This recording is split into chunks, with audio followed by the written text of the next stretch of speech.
नमस्कार विद्यार्थियों। पिछले अध्याय में हमने सर्वोच्च न्यायालय का संगठन पढ़ा था कि कैसे सर्वोच्च न्यायालय की सदस्यता होती है, कितनी उनकी संख्या होती है, कैसे सर्वोच्च न्यायालय के न्यायाधीशों की नियुक्ति की जाती है, कैसे न्यायाधीशों को हटाया जाता है।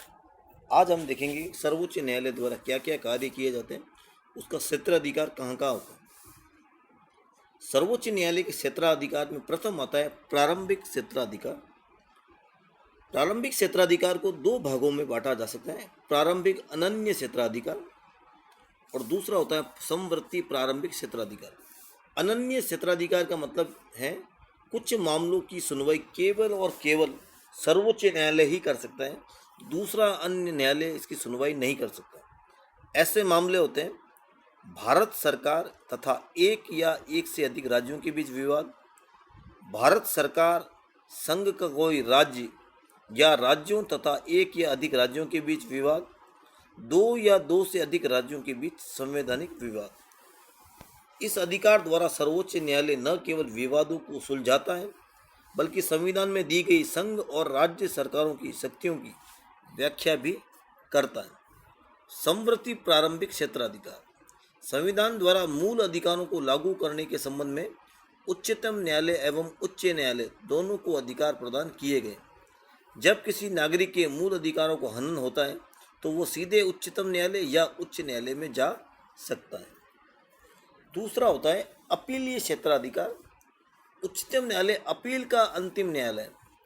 उच्चतम न्यायालय निचली अदालतों को फैसलों के खिलाफ सुनवाई करता है। इसके अपीलीय क्षेत्राधिकारों को कुछ भागों में बांटा जा सकता है। प्रथम होता है संवैधानिक। ऐसे मामलों में उच्च न्यायालय के फैसले के खिलाफ उच्च न्यायालय में अपील की जा सकती है, जिसमें उच्च न्यायालय ये प्रमाणित कर दे कि मुकदमे में संविधान की व्याख्या का प्रश्न निहित है। दूसरे मामले होते हैं दीवानी। दीवानी मामलों के खिलाफ उच्चतम न्यायालय सुनवाई कर सकता है यदि उच्च न्यायालय ये प्रमाणित कर दे कि मामला सामान्य महत्व का है, इसमें ऐसा प्रश्न है जिसका निर्णय उच्चतम न्यायालय द्वारा किया जाना आवश्यक है। मूलतः 20,000 रुपये से अधिक के दीवानी मामले उच्चतम न्यायालय के समक्ष लाए जा सकते थे, लेकिन 30वें संवैधानिक संशोधन के द्वारा धनराशि की सीमा हटा दी गई। तीसरे प्रकार होता है फौजदारी। उच्चतम न्यायालय उच्च न्यायालय के आपराधिक मामलों के फैसलों के विरुद्ध भी सुनवाई करता है।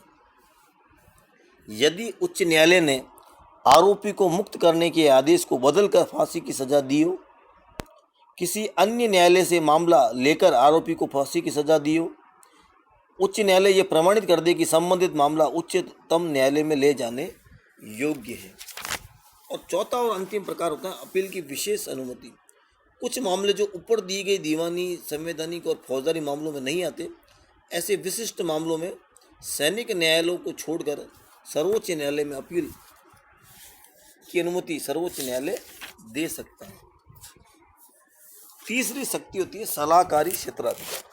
संविधान के अनुच्छेद 143 के अनुसार राष्ट्रपति निम्नलिखित मामलों में उच्चतम न्यायालय से परामर्श ले सकता है। नंबर 1, सार्वजनिक महत्व के किसी मामले पर विधिक प्रश्न उठने पर। दूसरा, किसी पूर्व संधि, समझौते आदि पर विवाद उत्पन्न होने पर। और तीसरा होता है पहले मामले में राय देना सर्वोच्च न्यायालय के लिए ऐच्छिक है।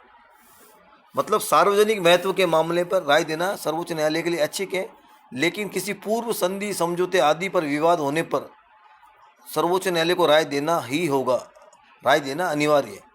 दोनों ही मामलों में राष्ट्रपति न्यायालय की सलाह मानने के लिए बाध्य नहीं है। अब तक लगभग 15 बार राष्ट्रपति ने सर्वोच्च न्यायालय से परामर्श लिया है। चौथा शक्ति होती है अभिलेख न्यायालय, रिकॉर्ड ऑफ कोर्ट। ये छोटा प्रश्न भी विद्यार्थियों बहुत पूछा जाता है कि अभिलेख न्यायालय से आप क्या समझते हैं। तो इसमें दो अर्थ होते हैं। पहला अर्थ है कि उच्चतम न्यायालय की कार्यवाही और फैसले सभी निचली न्यायालय में साक्ष्य के रूप में स्वीकार किए जाएंगे। इसका मतलब ये हुआ कि उच्चतम न्यायालय ने कोई फैसला दे दिया तो उसे साक्ष्य के रूप में सभी न्यायालय को मानना ही होगा।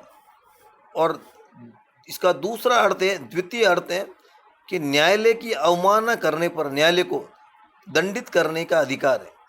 ये शक्ति उच्च न्यायालय अधीनस्थ न्यायालयों को भी प्राप्त है। पांचवा शक्ति होती है पुनर्विचार की शक्ति। अनुच्छेद 137 के अनुसार उच्चतम न्यायालय को अपने द्वारा सुनाए गए निर्णय या दिए गए आदेश का पुनरावलोकन करने की शक्ति होती है।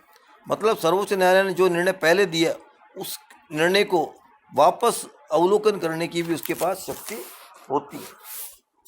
अंतिम रूप में अगर देखा जाए तो भारत का जो संविधान है, देश का सर्वोच्च कानून, उसकी अंतिम व्याख्या और उसकी अर्थ विवेचना भी सर्वोच्च न्यायालय द्वारा की जाती है।